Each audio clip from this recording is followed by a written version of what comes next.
दुनिया तेल की किल्लत के लिए तैयार हो जाए, ये दावा किया गया है ईरानी फौज के तर्जुमान की जानिब से। और साथ ही साथ ये ऐलान भी कर दिया गया है कि आबनाए हुर्मुज़ में आने वाला कोई भी जहाज हमारा जायज हदफ होगा।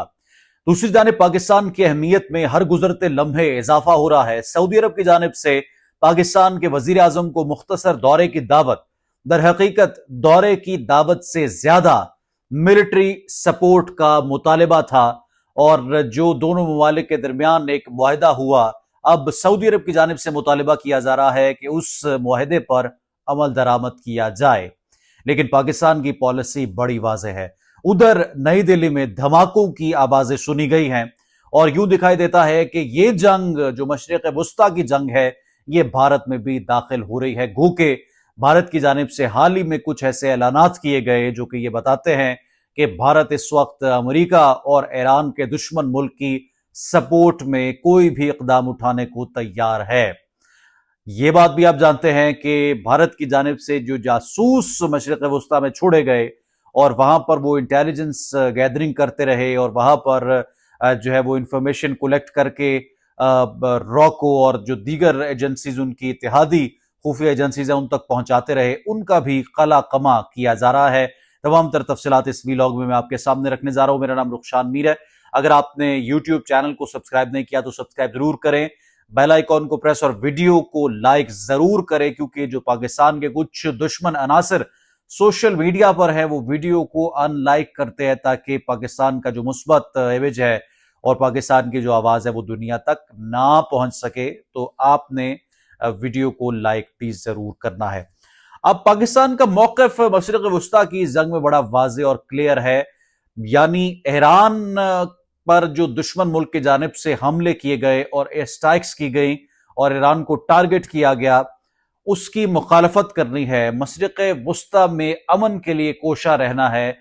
लेकिन ईरान की जानिब से मशरिक़ वुस्ता में जो टारगेटेड हमले किए जा रहे हैं, पाकिस्तान उनकी मुखालफत भी कर रहा है।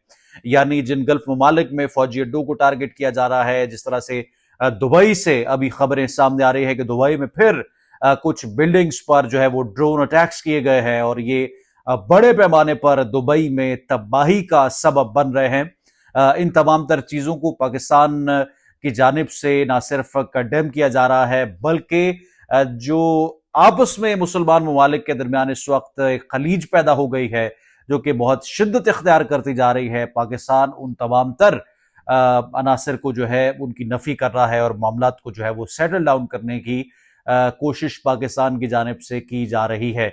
इस वक्त सूरत हाल इंतहाई तशवीशनाक हो चुके हैं मशरिक़ वुस्ता में, क्योंकि ईरान की जानिब से अब हमले जो हैं वो तेज कर दिए गए हैं और आबनाए हुर्मुज़ में बाकायदा तौर पर एक बारूदी जाल बिछा दिया गया है और आबनाए हुर्मुज़ को मुकम्मल तौर पर ईरान की जानिब से कैप्चर कर लिया गया है। दुश्मन मुल्क का कोई जहाज या कोई अमरीकी सरगर्मी अब आबनाए हुर्मुज़ में इतनी आसानी से हो नहीं सकती।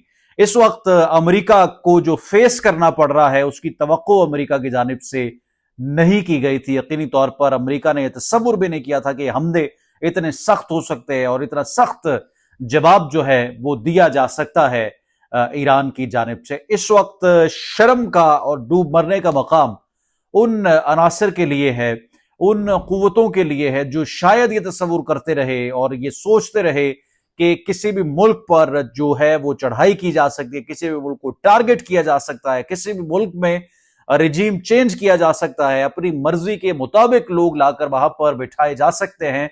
ये उन तमाम ममालिक के लिए एक बड़ा लम्हा फिक्रिया है, क्योंकि ऐसा होना बाज़ौक़ात जो इस वक्त तबाही मची है उसका सबब भी बन सकता है। लेटेस्ट डेवलपमेंट्स ये आ रही हैं कि पाकिस्तान को ये कहा गया है कि पाकिस्तान जो है अब इस जंग में सऊदी अरब का बाकायदा तौर पर इत्तेहादी बनकर उभरे और कुछ इत्तलात ये आ रही हैं कि पाकिस्तान से ये मुतालबा किया जा रहा है कि पाकिस्तान अब ईरान के खिलाफ जो है वो अपनी कार्रवाई शुरू करे और पाकिस्तान अब ईरान को जो है वो निशाना बनाए, जबकि ऐसा नहीं होगा। पाकिस्तान एक खुद मुख्तार मुल्क है, पाकिस्तान एक बावकार मुल्क है और पाकिस्तान अपनी आज़ादी पर کبھی بھی سمجھوتا نہیں کرتا. آپ دیکھیں کہ 57 اسلامی ملک بیشتر میں امریکی فوجی اڈے موجود، لیکن پاکستان نے اپنے سرزمین امریکہ کو نہیں دی، نہ ہی فوجی اڈے امریکہ کو جو ہے وہ دیے ہیں. اور یہی وجہ ہے کہ آج بھی پاکستان آزادی کے ساتھ فیصلہ کرنے کی پوزیشن میں موجود ہے، اور پاکستان کسی کے انڈر انفلوئنس نہیں ہے، کسی کا پاکستان جو ہے وہ پابند نہیں ہے کہ کوئی کچھ کہے اور پھر اس کی مرضی کے مطابق فیصلہ جو ہے وہ پاکستان کو کرنا پڑے.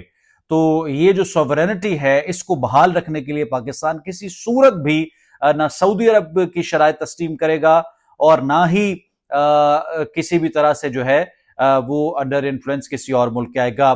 خبر جو نئی دلی میں ہونے والے دھماکوں سے جڑی ہے وہ میں آپ کے سامنے رکھ دوں. حال ہی میں مکیش امبانی کی جانب سے امریکہ کو یہ پیشکش کی گئی کہ ہم یہاں پر اربوں ڈالرز کی سرمایہ کاری امریکہ میں کرنا چاہتے ہیں. در حقیقت وہ امریکہ کے قریب ہونے کے لیے ہر گزرتے لمحے بھارت جو ہے وہ کوشش کر رہا ہے، اور وہ یہ سمجھتا ہے کہ اس ریجن میں شاید بھارت بہت زیادہ انفلوئنشل ہو جائے گا، جبکہ پاکستان نے تو ایسی کوئی بات جو ہے وہ تسلیم نہیں کی اور پھر 6 طیارے بھی گرا دی اور پھر بھارت کو منہ کی بھی کھانا پڑی. خیر، اس وقت انڈیا میں جو ہے وہ حالات بہت زیادہ خراب ہو رہے ہیں.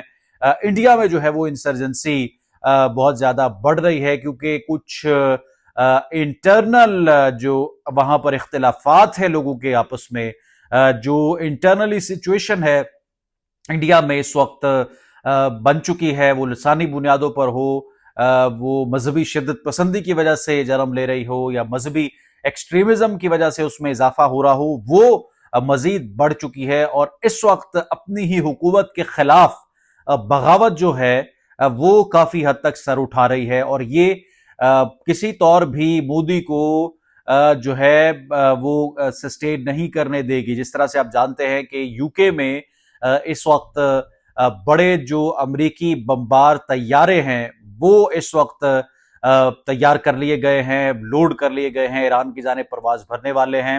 اور جو تھار سسٹم ہے امریکہ کا، تھار اور پیٹریوٹ سسٹم، دو جو میجر ڈیفنس سسٹمز ہیں انڈیا کے، ان کو بھی مشرق وسطیٰ میں منتقل کر دیا گیا ہے. تو اس وقت برطانیہ، امریکہ اور بہت سے جو اتحادی ملک ہیں وہ اس وقت مشرق وسطیٰ میں اپنا کنٹرول چاہتے ہیں، اور وہ چاہتے ہیں کہ چیزیں ان کے بالکل انفلوئنس میں ہوں. ایران کو جو ہے وہ بیچ میں سے مائنس کیا جائے، یا ایران کا جو نیوکلیئر پروگرام ہے اس کو مکمل طور پر روکا جائے. تو یہ سچویشن جو ہے اس وقت انڈیا کو بڑی فیسینیٹ کر رہی ہے کہ وہ بھی کسی طرح سے اس لائن میں لگ جائے اور ان ممالک کے ساتھ کھڑا ہونے کی کوشش کرے. لیکن انٹرنلی اس قدر کانفلکٹس بڑھ چکے ہیں اور انٹرنلی اس قدر جو ہے وہ پریشانی کا سامنا کرنا پڑ رہا ہے کہ شاید ایسی کی کوئی بھی غلطی بھارت کے لیے بہت زیادہ مشکلات کھڑی کر سکتی ہے. کامنٹ سیکشن میں آپ قیمتی رائے ضرور آگاہ کریں. رخشان ملک کو دے اجازت، چینل کو ضرور سبسکرائب کریں. دوبارہ ملاقات ہوگی. اللہ حافظ.